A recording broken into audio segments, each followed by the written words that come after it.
E hoje a gente vai falar sobre uma história muito conhecida. Quem aí nunca ouviu sobre a história de um menino pastor que derrotou um gigante guerreiro enorme, né? A história de Davi e Golias é muito conhecida, é a favorita da garotada lá na escola dominical, dos pequenininhos. E nós também, depois de ficarmos velhos, né, nós ouvimos essa história em sermões, nós lemos sobre ela, nós vemos, foram produzidos filmes, até novelas sobre essa história. Só que tem um problema. Quando uma história é muito conhecida, a gente às vezes pensa assim, eu já sei tudo, e passa por ela sem prestar atenção em detalhes. E ela traz detalhes maravilhosos, detalhes que se relacionam ao tema que nós propomos essa noite, né? Encontrando coragem para servir a Deus. E essa é uma história do Antigo Testamento, e é uma história que, assim, aparentemente não fala sobre Jesus, né? Se você pegar o Antigo Testamento, não tem lá o nome de Jesus escrito, a não ser o xará dele, Josué, né? Josué e Jesus são a mesma palavra, só muda o idioma.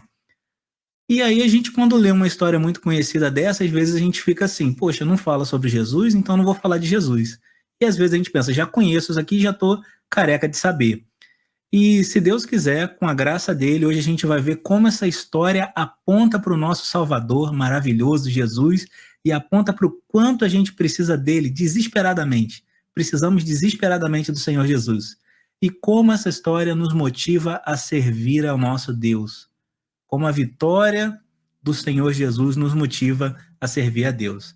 Sem mais demoras, meu irmão, vamos ler o texto bíblico, e eu vou ler aqui 1 Samuel 17, é um capítulo grande, tá? Então eu vou ler aqui de forma rápida, mas os irmãos prestem bastante atenção aí. Eu vou ler na versão Nova Almeida atualizada, a famosa história de Davi e Golias, 1 Samuel 17. Diz assim a santa palavra de Deus, acompanhe. Os filisteus reuniram as suas tropas para a guerra em Socó, que fica em Judá. Eles acamparam entre Socó e Azeca, em Éfes-Damim. Saul e os homens de Israel se reuniram e acamparam no vale de Elá, e ali ordenaram a batalha contra os filisteus. Os filisteus estavam no monte e os israelitas estavam no outro monte, ficando o vale no meio deles. Então, do arraial dos filisteus saiu um guerreiro chamado Golias. Ele era da cidade de Gate e tinha quase 3 metros de altura. Trazia na cabeça um capacete de bronze e vestia uma couraça de escamas de bronze que pesava uns 60 quilos. Trazia caneleiras de bronze nas pernas e um dardo de bronze sobre os ombros. A haste da sua lança era como o eixo de um tecelão e a ponta da sua lança era de ferro e pesava mais de 7 quilos. E diante dele ia o seu escudeiro. Golias parou e gritou para as tropas de Israel: para que vocês saíram para formar a linha de batalha? Não sou eu filisteu e vocês servos de Saul? Escolham entre vocês um homem que venha lutar comigo. Se ele puder lutar comigo e me matar, seremos servos de vocês. Mas se eu o vencer e o matar, vocês serão nossos servos e nos servirão. E o filisteu continuou: hoje eu desafio as tropas de Israel. Deem-me um homem para que lute comigo. Quando Saul e todo Israel ouviram essas palavras do filisteu, ficaram assustados e com muito medo. Davi era o filho daquele efrateu de Belém de Judá, cujo nome era Jessé, e que tinha 8 filhos. Nos dias de Saul, Jessé já era bastante idoso entre os homens. Os 3 filhos mais velhos de Jessé tinham ido com Saul para a guerra. Esses 3 que tinham ido para a guerra se chamavam Eliabe, que era o primogênito, Abinadab, que era o segundo, e Samá, que era o terceiro. Davi era o mais moço e só os 3 mais velhos seguiram Saul. Davi, porém, ia a Saul e voltava para apacentar as ovelhas de seu pai em Belém. O filisteu vinha de manhã e de tarde, apresentando-se durante 40 dias. Jessé disse a Davi, seu filho: peço que você leve para os seus irmãos uma medida desse trigo tostado e estes 10 pães. Corra e leve isso para os seus irmãos no acampamento. Porém, estes 10 queijos, leve-os para o comandante de 1000. Veja como seus irmãos estão passando e traga uma prova de que eles estão bem. Saul, eles e todos os homens de Israel estão no vale de Elá, lutando contra os filisteus. No dia seguinte, Davi se levantou de madrugada, deixou as ovelhas com um guarda, carregou o que havia sido preparado e partiu, como Jessé lhe havia ordenado. Chegou ao acampamento quando as tropas estavam saindo para colocar-se em ordem de combate, e aos gritos chamavam para a batalha. Os israelitas e os filisteus se puseram em ordem, fileira contra fileira. Davi deixou o que havia trazido aos cuidados do guarda da bagagem e correu para a batalha. Quando chegou lá, perguntou a seus irmãos se estavam bem. Enquanto Davi ainda conversava, subindo do exército dos filisteus o guerreiro, cujo nome era Golias, o filisteu de Gate. E falou as mesmas coisas que havia falado anteriormente. E Davi escutou. E todos os israelitas, vendo aquele homem, fugiam dele com muito medo e diziam uns aos outros: vocês viram aquele homem? Ele veio para afrontar Israel. O rei dará muitas riquezas para quem matar aquele homem. Também lhe dará a filha em casamento, e a casa de seu pai isentará de impostos em Israel.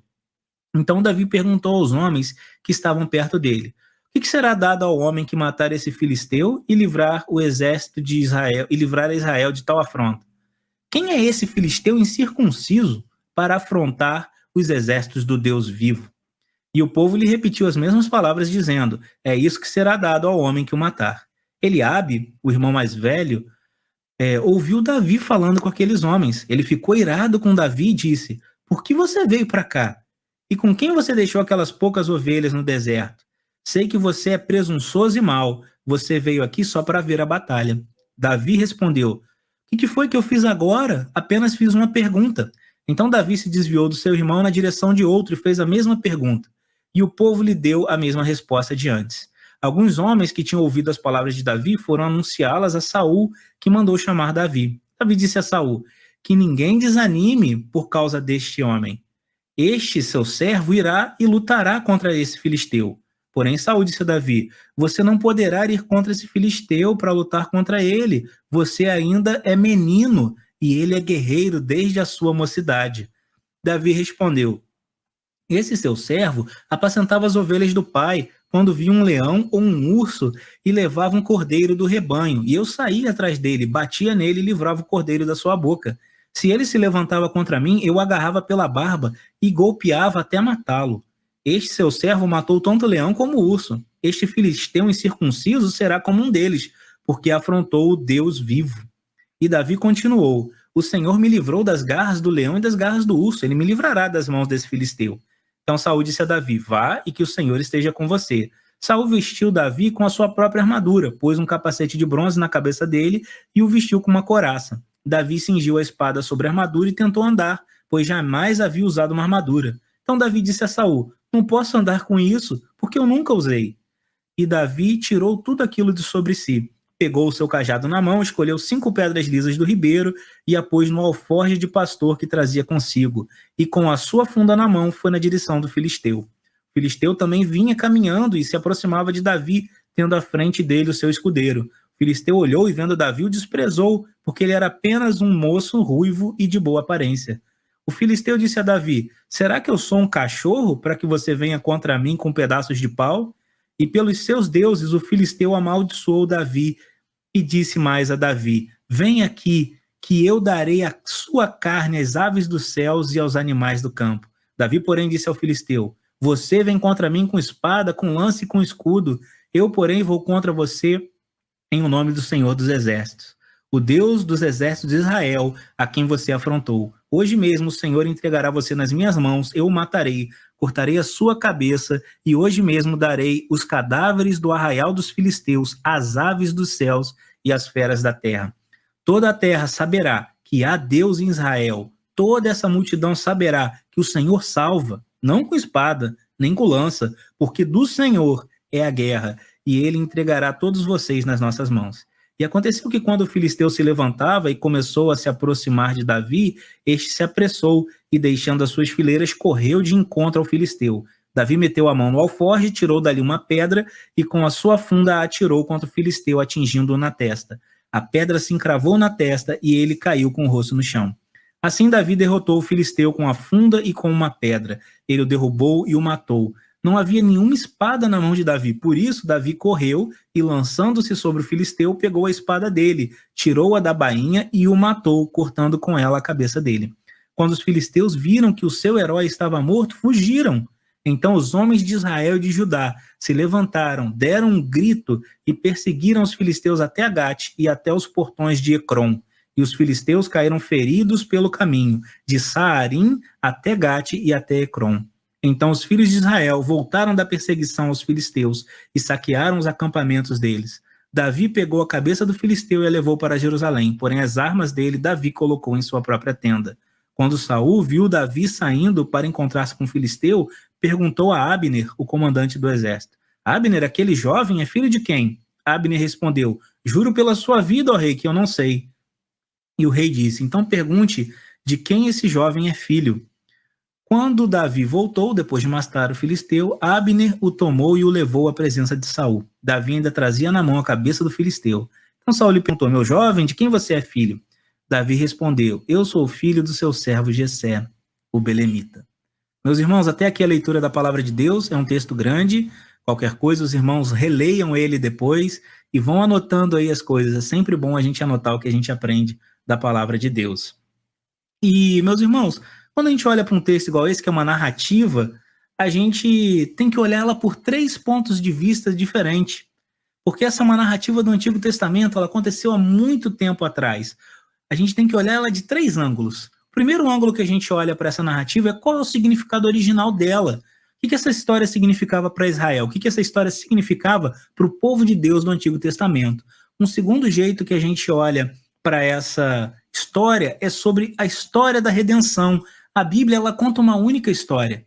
A Bíblia não é uma série de histórias desconexas e sem sentido, não. A Bíblia conta uma única história, a história de como Deus vem salvando o seu povo ao longo do tempo, ao longo da história. Essa é a história da redenção. Geralmente, é nesse ponto, quando a gente olha assim, o que esse texto contribui para a história da redenção, para a história de Deus chamando o seu povo. É nesse ponto que a gente vê a maravilhosa graça de Deus em Cristo. É nesse ponto que Cristo brilha e que a gente vê que toda a Escritura é sobre ele. E um terceiro e último ponto muito importante, né, um ponto de vista, um último ângulo pelo qual a gente tem que olhar para essa história é o seguinte: é o nosso contexto. O que essa história que aconteceu há mais de 4.000 anos atrás significa para mim hoje? O que significa para você aí da Igreja Presbiteriana de Heliópolis, que está em 2021, no ano da pandemia, né? Segundo ano já da pandemia. O que essa história traz para você? Quais são as aplicações práticas dessa história para o crente de hoje em dia? E não só para o crente, se tiver alguma pessoa que está nos ouvindo hoje e que não conhece o Senhor Jesus, essa história fala para você também e nós vamos mostrar com a graça de Deus. Então vamos lá, vamos olhar pelo primeiro ponto de vista e ver como essa história é rica em detalhes e a gente às vezes deixa passar. O primeiro é o significado original. O que isso daqui significava para o povo de Deus? O povo de Deus, o povo de Israel, o povo de Deus do Antigo Testamento estava aqui diante do quê? De um grande desafio. Eles tinham sido escravos por 400 anos no Egito, tinham andado por mais 40 anos no deserto, tinha tido mais 10 anos de conquista da Terra Prometida.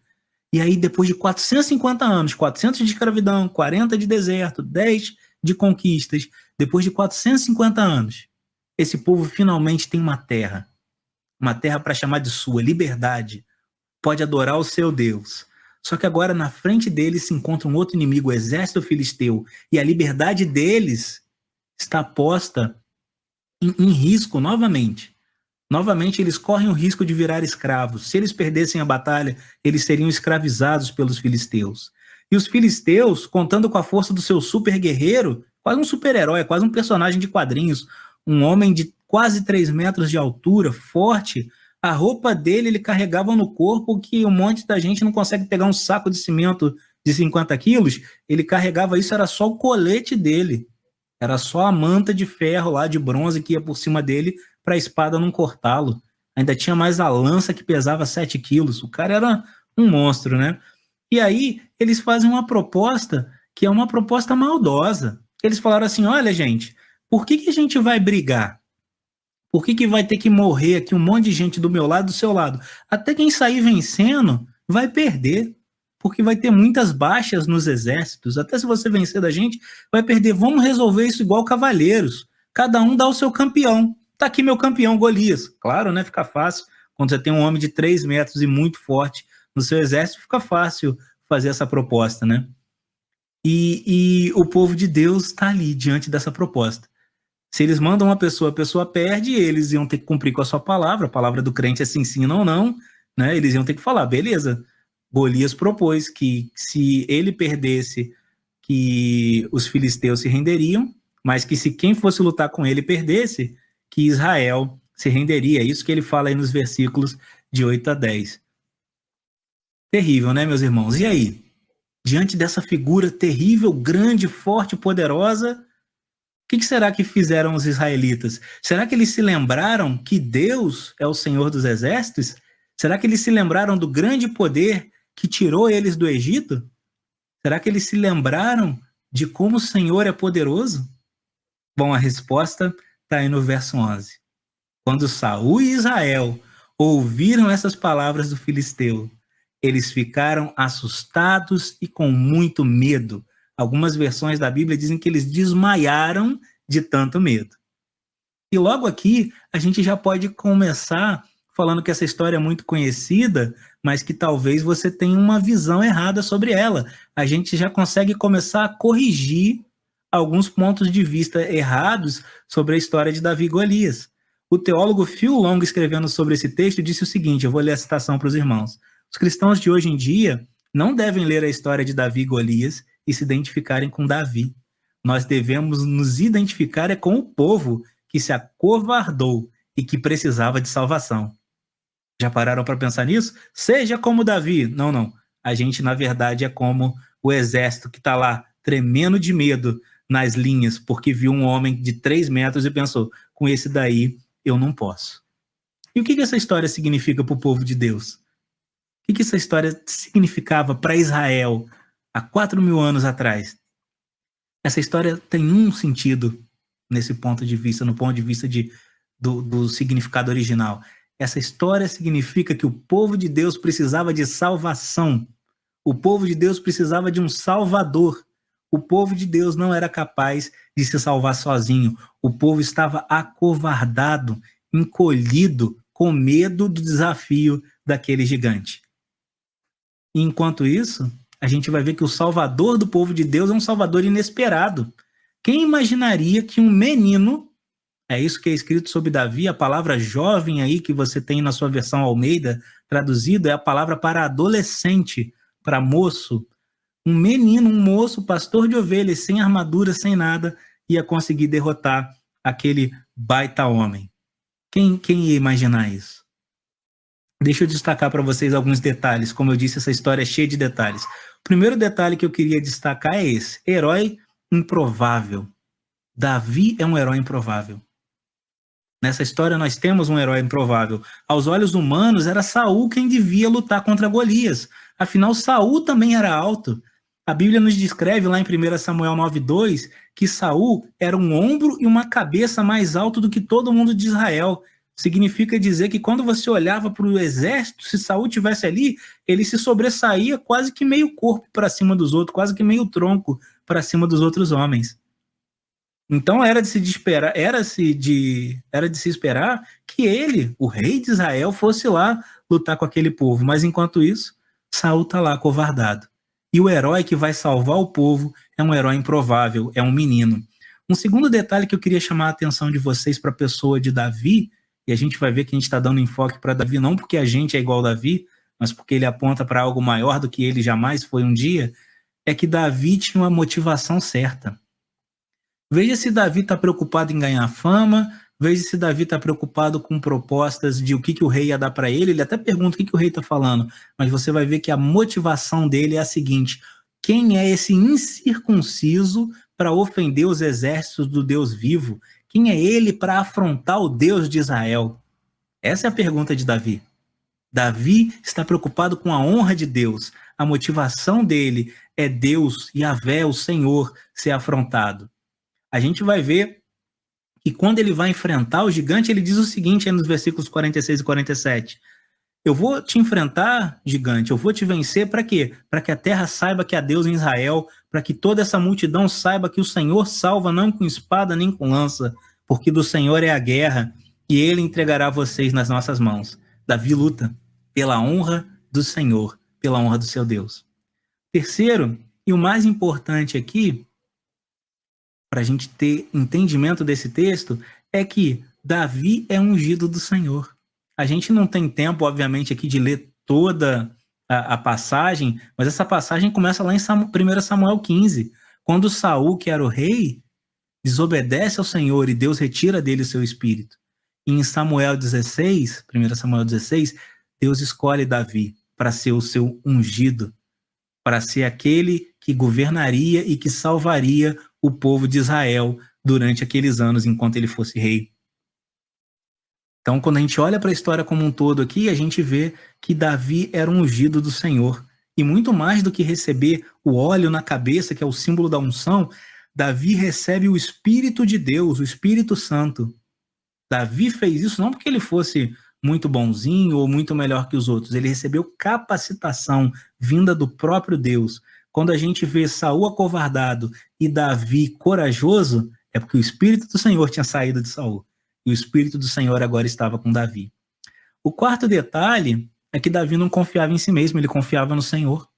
Olha só que interessante, ele não fala, eu sou muito bom, eu agora sou o bambambam porque eu tenho o Espírito do Senhor. Ele fala assim, o Senhor me livrou da garra do urso, o Senhor me livrou da garra do leão, o Senhor vai me livrar das garras ou das mãos desse filisteu também, porque ele é um incircunciso, ele não é do povo de Deus e ele está ofendendo o povo de Deus, desafiando o povo de Deus da maneira como ele tem feito. Um último detalhe, meus irmãos, sobre esse significado original, quando a gente olha para o texto, é que Davi teve uma vitória que encorajou o povo. Qual é o nosso tema de hoje? De onde a gente tira coragem para servir? Olha só, é interessante notar que após o ungido do Senhor, Davi, conseguir derrotar aquele inimigo aparentemente invencível, o povo vê, poxa, se o menininho derrotou o gigante, agora a gente é capaz de fazer muitas coisas. E o povo, motivado pela vitória de Davi, ele parte para a batalha, eles acabam com os filisteus, perseguem eles, né? Essa é a figura de uma batalha que você foi vitorioso. Quando você persegue o seu inimigo no caminho de volta para casa. Ele foge do campo de batalha, corre para a porta de casa e você ainda consegue alcançá-lo e consegue derrotá-lo.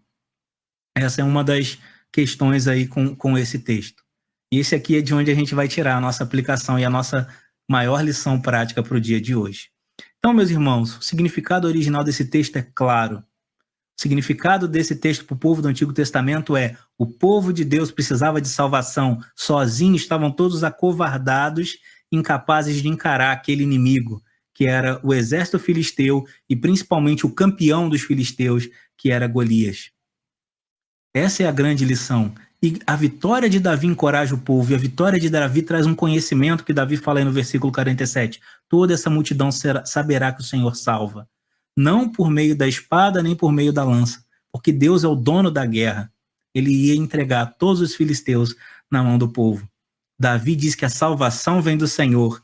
Ele diz que é Deus quem salva o seu povo. Ele não pega essa glória para si. Ele fala que é o Senhor que livrou ele da mão dos animais que atacavam lá o rebanho do pai dele, quando ele conseguia defender o rebanho de animais enormes, como um urso, como um leão. Quem aí enfrentaria um urso ou um leão na mão, sem uma espingarda? Acho que ninguém, né? Davi enfrentava e era Deus que fazia isso com ele, que o salvava, que o protegia, e ele creu que Deus também o protegeria, porque ele era o seu escolhido, ele era o ungido de Deus.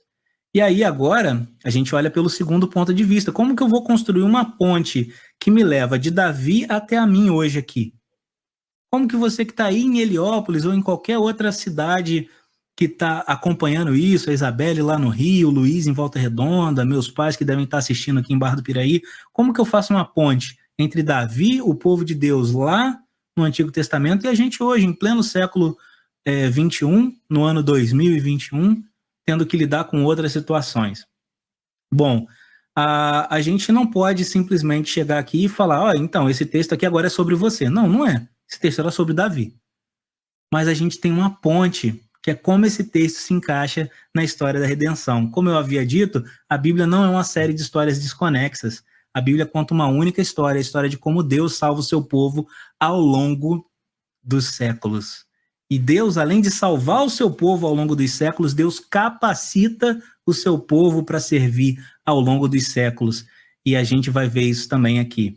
Então, como esse texto contribui para a história da redenção, para essa história de Deus salvando o seu povo, né, a história do povo de Cristo, a história da salvação? A ideia principal desse texto é que Davi é um rei ungido e escolhido por Deus para salvar, para guiar, para liderar o povo de Deus. E essa ideia de um líder ungido pelo Senhor um líder escolhido e ungido, que tem o Espírito Santo, que tem a unção, a escolha, a aprovação de Deus, é um tema que se desenvolveu na teologia messiânica. Os judeus tinham uma esperança messiânica. Deus havia feito uma promessa para Davi que um descendente dele ia reinar e que ia reinar para sempre. E Davi foi um rei messiânico, ele foi um rei ungido, um rei que livrou o povo de grandes desafios. Então, quando a gente olha para isso, meus irmãos, a gente deve se perguntar: o que isso tem a ver comigo hoje? E a nossa falta de conhecimento das línguas originais da Bíblia acaba pregando uma peça na gente. Sabe por quê? A palavra ungido, a palavra Messias e a palavra Cristo são a mesma palavra. Eu acredito que o pastor Stuart já tem ensinado isso para os irmãos. Ungido no nosso bom e velho português. Messias é ungido em hebraico e Cristo é ungido na língua grega. Então, são sinônimos, é a mesma palavra, é a mesma coisa. Quando a gente lê que Davi era o rei ungido do Senhor, a expressão, né, usada em Israel, ungido do Senhor, para se referir ao rei, significa o Messias do Senhor. Ou então, melhor, né, significa o Cristo do Senhor. É claro que Davi era o Cristo do Senhor, o Messias do Senhor, de forma imperfeita. Ele era um rei, mas se você botasse as suas esperanças nele, o que ia acontecer? Olha, ele teve aquele episódio terrível com Batseba.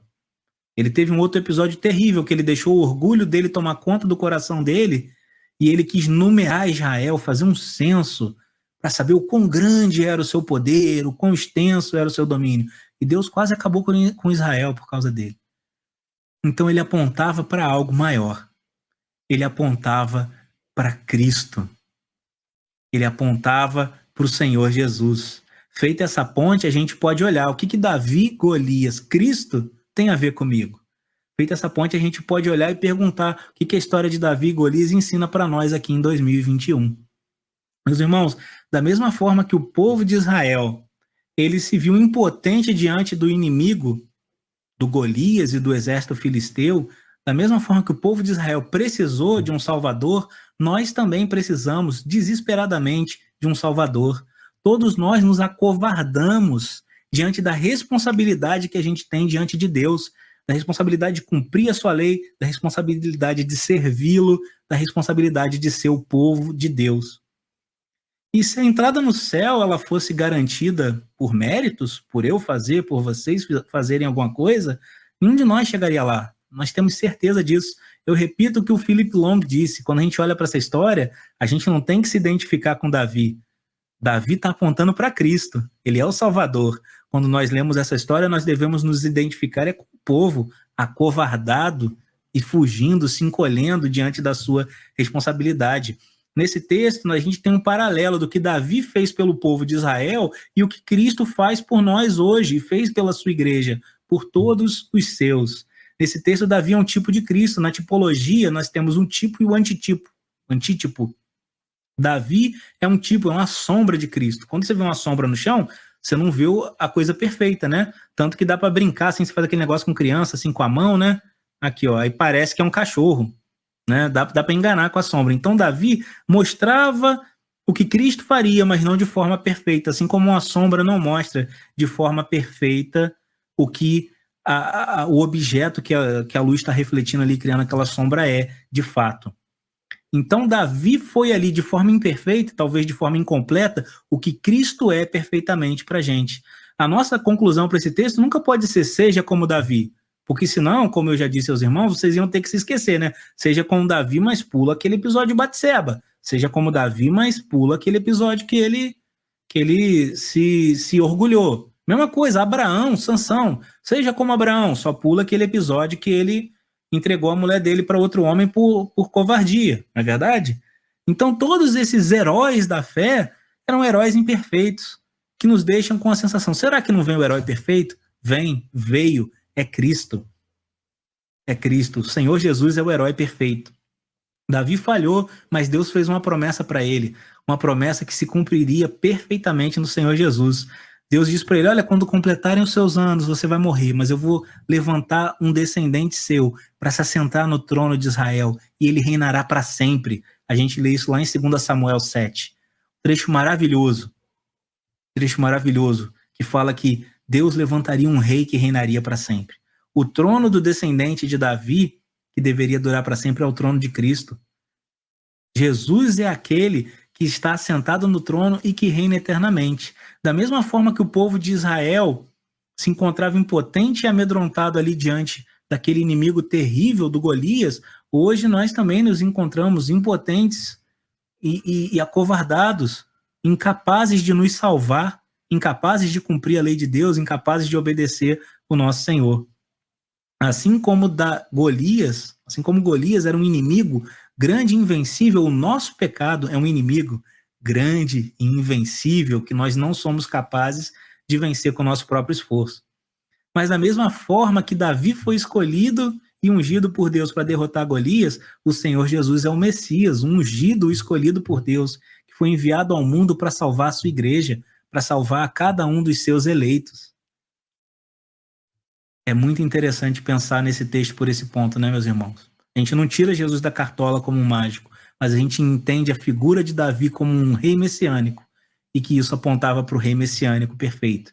Então, assim como a vitória de Davi estimulou o povo também a agir, encorajou o povo a enfrentar o inimigo, a vitória de Cristo na cruz nos dá certeza de que em Cristo somos mais que vencedores. Que o pecado nenhum pode nos separar do amor de Deus. Que o Espírito Santo que habilitou Davi para agir é o mesmo Espírito que habita em nós hoje, nos habilita a pregar. Por isso, nós somos capazes de servir ao nosso Deus. Por isso, nós somos capazes de virar para o pecado e falar a mesma coisa que o apóstolo Paulo falou lá em 1 Coríntios 15. Onde está, ó morte, a sua vitória? Onde está, ó morte, o seu aguilhão? Porque o aguilhão da morte é o pecado. Mas o dom gratuito de Deus, né, é a vida. Graças a Deus que nos dá vitória por meio do nosso Senhor Jesus Cristo. Eu podia continuar aqui fazendo esses paralelos, mas vamos para a aplicação para a gente não se estender muito. Vamos para a aplicação desse texto. Esse texto nos ensina essas lições preciosíssimas. E eu gostaria de destacar 3 delas que elas mexem conosco. A primeira delas é essa que a gente já está falando. Nós somos, por natureza, covardes diante da nossa obrigação de servir a Deus e de obedecer a Deus. A gente é incapaz, assim como os israelitas eram, de servir ao nosso Senhor. Mas em Cristo, nós encontramos salvação. Ele fez tudo que a gente era incapaz de fazer, ele fez perfeitamente. Da mesma forma que Davi era aquele herói improvável, pequeno, mirradinho, não era o grande Saul, tão alto quanto Golias, talvez nem tanto, mas o único que pudesse fazer frente, o Senhor Jesus também veio e foi um herói provável. Ele não dominou Roma, ele não acabou com a Palestina que estava esquisita, ele veio, serviu perfeitamente, como nós deveríamos servir, e morreu no nosso lugar, e assim ele nos salva. E se você ainda pensa que você pode se salvar a parte de Cristo, nossa primeira aplicação é essa. Você tem que reconhecer o senhorio de Jesus. Jesus é o rei vitorioso. Se você ainda não se entregou a Cristo, se você ainda não está disposto a servir a Deus e a se submeter ao senhorio de Cristo, olha, eu tenho uma má notícia para você. O bem e o mal duelam sim, mas o lado vencedor é o lado de Jesus. E ele, como um rei bondoso, ele já venceu a morte e ele convida, vinde a mim, então venha ao Senhor Jesus. Não precisa se arrumar não, vem do jeito que você está e ele vai te dar graça, para que você aos poucos vá crescendo em santidade, abandonando o seu velho eu e virando uma nova criatura. A segunda lição é o perigo de confiar em líderes humanos, meus irmãos. Já pensou as pessoas que depositavam suas esperanças no tamanho de Saul, nas experiências de guerra de Saul? Como é que eles ficaram quando viram Saul acovardado junto com eles? Sem esperança. Mas o povo de Deus põe a esperança em Cristo. E em Cristo nós temos esperança. Vivemos num momento difícil, né? Sei que os irmãos aí há pouco tempo perderam uma irmã muito querida, nós aqui em Barra do Piraí também perdemos irmãos muito queridos, mas temos esperança de que estaremos com eles novamente um dia, melhor do que isso, estaremos com Cristo e eles lá junto conosco. Então a gente não perde as esperanças quando alguma coisa assim acontece. Eu não perdi minhas esperanças por causa da pandemia, você não deve perder as esperanças por causa da pandemia. Nossas esperanças têm que estar em Cristo. Agora, se você põe as suas esperanças no líder A, no líder B, no partido X, no partido Y, no prefeito tal, ou no prefeito aquele outro. Ah, você pode se ver muito perdido e muito desesperado quando você vê que aquele prefeito só vai te decepcionar, que aquele partido só vai te decepcionar. Independente de qual dos dois lados do espectro político você se importa, ambos vão lhe decepcionar. A sua esperança e a sua confiança tem que estar unicamente em Cristo. Ele é o herói improvável. Então, não creia no provável, no se fulano ganhar, com certeza está tudo certo, porque a gente vê que o nosso herói foi um herói improvável. E, por fim, a última e terceira lição prática que eu quero trazer aqui é que a vitória de Cristo nos motiva a trabalhar. Assim como aquele povo que estava acovardado, quando viu o herói deles, o ungido do Senhor, Davi, vencer o inimigo invencível, eles falaram, agora eu vou ter que ir para a batalha. E essa é a nossa atitude hoje. Quando a gente vê Cristo derrotando a morte, quando a gente sabe que o nosso futuro está garantido, a passagem aqui, nossa caminhada aqui, se torna uma caminhada cheia de esperança, uma caminhada cheia de motivação. Por meio do Espírito Santo, nós somos capazes, temos poder. O Espírito Santo não é só... A gente, às vezes, é presbiteriano e pensa que o Espírito Santo é só ilumina na hora de ler a Bíblia. Não, ele dá poder para você falar, ele dá poder para você testemunhar. Foi o poder do Espírito Santo que te convenceu que você era pecador. É o poder do Espírito Santo que te habilita a se santificar e a dar bom testemunho. Então, o poder do Espírito Santo que habita em você vai te motivar a pregar a palavra, a dar bom testemunho, a ser o braço de ajuda para aqueles que precisam e assim levarem outros a conhecer ao seu Senhor. Como então a gente consegue forças para servir? Na certeza da vitória do nosso Rei. Nosso Rei já venceu na cruz. O último dia, quando ele voltar para julgar vivos e mortos, não vai ser uma batalha, vai ser um massacre dos inimigos deles. Quem já leu o Apocalipse sabe, não tem batalha do Armagedon, tem um massacre, né? A descrição lá de Apocalipse, finalzinho 17, 18, 19, 20, o Senhor Jesus volta e ele simplesmente separa o joio do trigo, queima a palha e recolhe o trigo para o seu celeiro. É isso que a gente vê. E é isso que nos motiva. O fim já está garantido, né? Frase clássica do Billy Graham, eu já li a Bíblia. Fiquem tranquilos, eu sei o final da história. Tudo vai terminar bem para aqueles que amam a Deus. Todas as coisas cooperam para o bem daqueles que amam a Deus. Eu gostaria de mostrar para os irmãos alguns exemplos, né? Existe um livro de um autor chamado Alvin Schmidt, que é Como o Cristianismo Mudou o Mundo. E Deus age no mundo por meio da sua igreja e por meio do seu espírito, pelo seu poder, atuando nos seus servos. Foi a influência cristã que em 374 acabou com o infanticídio em Roma. Se um pai achasse o filho dele ou deficiente ou meio bobinho, matava. Foi a influência cristã que no século V, 404, que acabou com os massacres no Coliseu. Foi a influência cristã que garantiu o direito de propriedade a mulheres. Se tem alguma mulher nos assistindo hoje que acha que o feminismo te garantiu alguma coisa, foi a influência cristã no Ocidente que fez isso. Foi a influência cristã que proibiu a prática indiana de queimar as esposas vivas com o marido. Se o marido morresse, a esposa ainda fosse viva, cremava os dois. A mulher era queimada viva. Foi a influência cristã que parou com isso. Foi a influência cristã que terminou com aquela prática maldosa de quebrar o pé das chinesas para caber naquele sapatinho pequenininho. Foi a influência cristã que acabou com a escravidão na Inglaterra e nos Estados Unidos. Tinha, claro, alguns cristãos lá, meio cá, que usavam textos da Bíblia de forma errada para justificar. Mas quando você vê o William Wilberforce e tantos outros, foram eles que lideraram o movimento que acabou com a escravatura nos dois maiores escravocratas do mundo. Foi a influência cristã do reverendo Martin Luther King Jr. que acabou com a segregação racial nos Estados Unidos. E quando eu leio esse livro e quando eu vejo esses exemplos, eu falo, meu Deus me deu força para servir. Assim como aquele povo de Israel encontrou força na vitória de Davi para derrotar os seus inimigos, nós devemos hoje encontrar força na vitória do nosso Senhor Jesus, no poder do Espírito Santo para servir, para fazer coisas maravilhosas. A nossa obra, o próprio Senhor Jesus disse, seria maior ainda. E aí eu pergunto aos irmãos, será que nós estamos servindo? Será que estamos encontrando esse conforto e essa esperança em Cristo? Será que nós estamos apenas olhando para líderes humanos, achando que é o outro que tem que fazer, que tal coisa na igreja não está legal, mas isso aí não é minha área? Será que a gente está ansioso com essa situação à nossa volta, ou temos deixado Deus nos usar por meio do seu Espírito, por meio do seu poder, pela graça de Cristo que habita em nós? Eu peço a Deus que Ele abençoe a cada um dos irmãos.